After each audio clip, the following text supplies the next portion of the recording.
When pop culture shows a midlife crisis, it's always an explosion. The sudden red sports car. The dramatic bridge-burning resignation. The affair. Loud, destructive, highly visible. Right. We are trained to look for the wreckage, but the real thing is almost silent. It's the air conditioning slowly fading while you sit in a parked car at 1:15 on a Wednesday, staring at the wheel, suddenly gripped by the thought that you have no idea what your life is for. A quiet emergency. Terrifying precisely because nothing is objectively on fire. Everything looks fine, and inside, it's a hollow collapse. You're listening to Paya Talks. Big ideas, both sides, real depth from Paya Academy. I'm Dr. Farzin. And I'm Sophia. Today's question. When a life that looks successful starts to feel empty, what fixes it? A clearer sense of what you value or feeding the needs you've been starving? It comes from Chapter 9 of The Life Skills Gap by clinical psychologist Layla Shakari. I'll argue you have to fix the compass first. Get clear on your values, the direction you actually want to walk. And I'll argue a compass can't move a ship with no fuel. What you really need is autonomy, mastery, and connection. Let's get into it. The root of this drift is a misunderstanding of what a value even is. We swim in a culture where values are breakroom platitudes. Integrity, innovation, excellence, meaningless. And worse, we confuse values with goals. A goal is finite. Pay off the mortgage, make regional manager, lose 10 kilos. And once you hit it, it's over. The dopamine fades and you're empty again. Finish lines, not paths. And when you run out of finish lines, you stop running. ACT redefines values as chosen, continuous directions. Shakari's metaphor is walking west. You can't arrive at west, plant a flag, and tick it off. It's an infinite direction you orient toward. On finite goals, your brain lives in not there yet, constant deficit. Values shift the reward from arrival to alignment. Satisfaction just from knowing you took a step west today. Look at Peter, 51, logistic manager in his fading car. He'd hit every goal, career, marriage, kids, mortgage, and had no direction. That's why it felt hollow. To fix the drift, you calibrate the compass. I love the metaphor. And you're right about how ACT shifts the reward. But look at the biology, not just the philosophy. Direction alone can't overcome starvation. Sha'akari brings in Daishi and Ryan's self-determination theory. We have innate, biological-level needs for autonomy, competence, and relatedness. Not nice-to-haves. As essential as food and sleep. And deep meaning, the flourishing kind, not the quick pleasure kind, is biologically impossible if you're starved of any of them. A life feels hollow not because you lack a vague sense of your values, but because the daily texture of your life lacks chosen action, real growth, and genuine connection. Peter wasn't just missing a compass heading. He was languishing because his life had underfed his basic needs for a decade. But look closely at the car park moment. Peter's haunted by a question his 15-year-old nephew asked at Sunday lunch. What would you actually do if you could do anything? Sitting there, he tries to answer. Travel, a business, woodworking? And Shakari says those answers felt like clothes that didn't fit. Why false? Because he'd never done the work to define his values. He's a capable sheep, clearly competent, a manager who gets things done, but he's never been given a destination. If you don't even know what kind of person you want to be, how does checking boxes for psychological needs solve the problem of identity? Let me jump in, because the text gives the counter-evidence. Roy Baumeister's 4 ingredients of meaning: purpose, values, efficacy, self-worth. Sha'akari says outright, Peter already had values. He was an honest man trying to be decent. He had self-worth. He had efficacy. 15 years of competent management. What he lacked was purpose, and through self-determination theory, autonomy. But hold on, he chose his job. He stayed 15 years. Did he choose it or default to it? If you're listening on your commute thinking, I chose my job so I have autonomy, Shakurai makes a sharp distinction.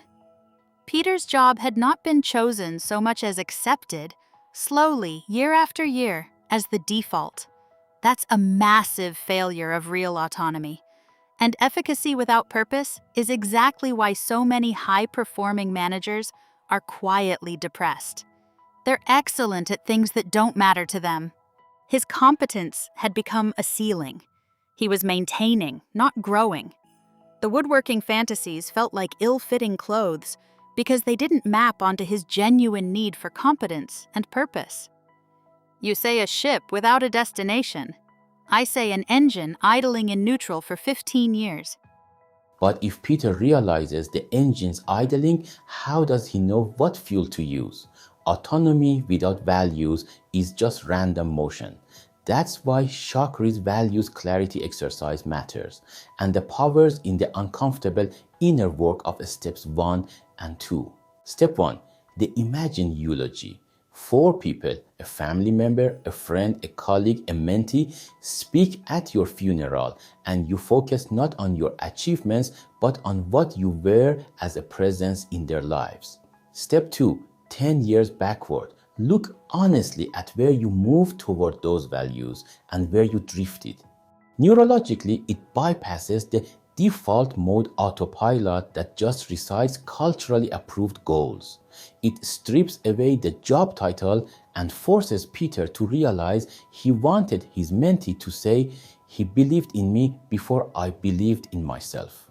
That clarity has to come before any action. You can't feed the engine until you know what it runs on. The eulogy is powerful, I'll give you that. But it's the warm-up.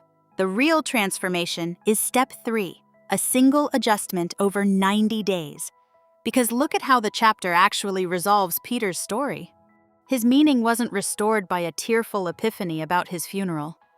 It was restored 3 months later, when he sat at his kitchen table and made an actual phone call to his manager asking for a mentoring role. But he only made the call because step 1 revealed he valued mentorship. He may have realized he valued it, but the mechanism of change was the action. Look at what that call does. It demands competence. He steps out of 15 years of maintenance and asks for a challenge. It demands autonomy, a move towards something, instead of drifting with the current. And it demands relatedness. Mentoring is a relationship. And after 15 years of transactional management, he was starved for genuine connection. The values work just gave him the excuse to finally feed the starving needs. I'm not sure excuse is right. You're reducing a profound shift in identity to a feeding schedule. Look at Maria, back in this chapter. She spent months trying to leave teaching entirely, applying for corporate jobs, getting rejected, pushing for a huge external shift. By your logic, she was asserting autonomy and chasing new competence. It wasn't working. Why? Because her internal value metric was misaligned. When she finally did the eulogy exercise, she realized she didn't want to leave teaching at all. She wanted to teach adult literacy, the kind of teaching that helps people see what they couldn't before. She didn't need a new engine. She needed a small adjustment to her compass heading, so she was walking west again. And I agree that change is often modest and local, but ask why that specific shift works mechanically. It works because teaching adults restores her competence. Teaching children was no longer stretching her. She could do it in her sleep. And it restores relatedness, a peer-to-peer connection she was craving. Shakari's point is that midlife unhappiness isn't a failure of philosophy, it's biology.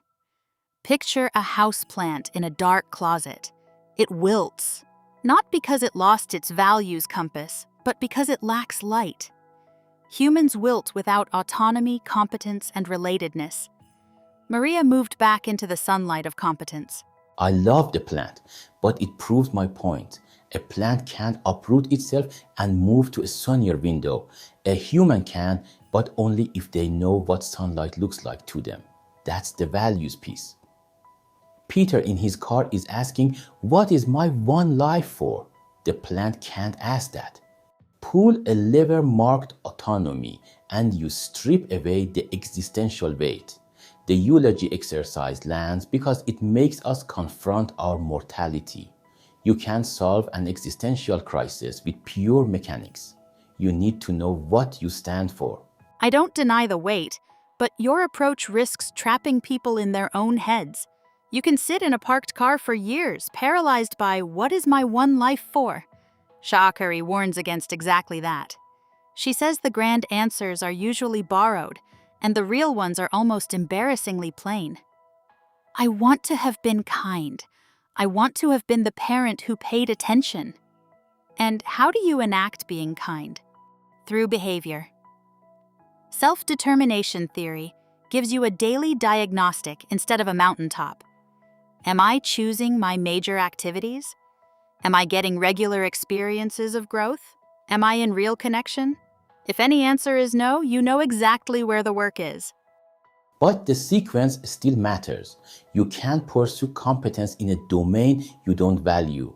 Peter could have mastered advanced supply chain analytics. It would have fed his competence and his autonomy. Would it have made his life meaningful? No, because the eulogy revealed his value was mentoring people, treating colleagues as humans, not functions. He had to clarify the value first so he could point his needs at a meaningful target. The compass must lead the engine. And I'd counter that the engine often reveals the compass. Sometimes we only discover what we value by acting, by stretching our competence, flexing our autonomy. When Peter commits to one distraction-free conversation with his wife every Sunday, he's feeding his need for relatedness and living out his value of being a present husband at the same time. They're inextricable. But the thing that actually generates the feeling of meaning is the active fulfillment of the need. So, my position holds. Escaping a life of pure reaction means swapping our obsession with finite goals for the ongoing pursuit of values, consciously orienting your compass toward the presence you want to be for others. The clarity of direction is what rescues us from the drift. And mine, setting the compass is a beautiful blueprint, but the lifeblood is the daily nourishment of our needs. Values are the plan. Autonomy, competence, and relatedness are the brick and mortar. Without feeding those, the noblest values still leave you languishing in the dark. And we converge on Sha'Carri's prescription. Uncovering what you want is not a weekend project. It takes patience and the willingness to sit in that warm car and let the terrifying question echo without rushing to fill it with a stock fantasy. And the method is never a dramatic overhaul. Not quitting and moving to the coast to open a B&B. It's small, 90-day, modest, specific, local changes. A single conversation, a single phone call asking for a mentoring role. That's how the trajectory of a life actually bends. So, if your life feels merely functional rather than nourishing, sit with the question this week. Is the drift a misaligned compass or a starved need? Both are worth looking at, because resolving a crisis of meaning isn't about the fiery red sports car. It's having the courage to notice the air conditioning fading, turn off the engine, and finally ask where you actually want to drive.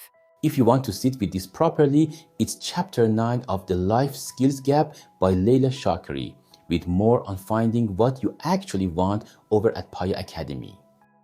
That's it for this episode of Paya Talks. Next time, why we can want something for 15 years and still never do it. Until then, keep turning.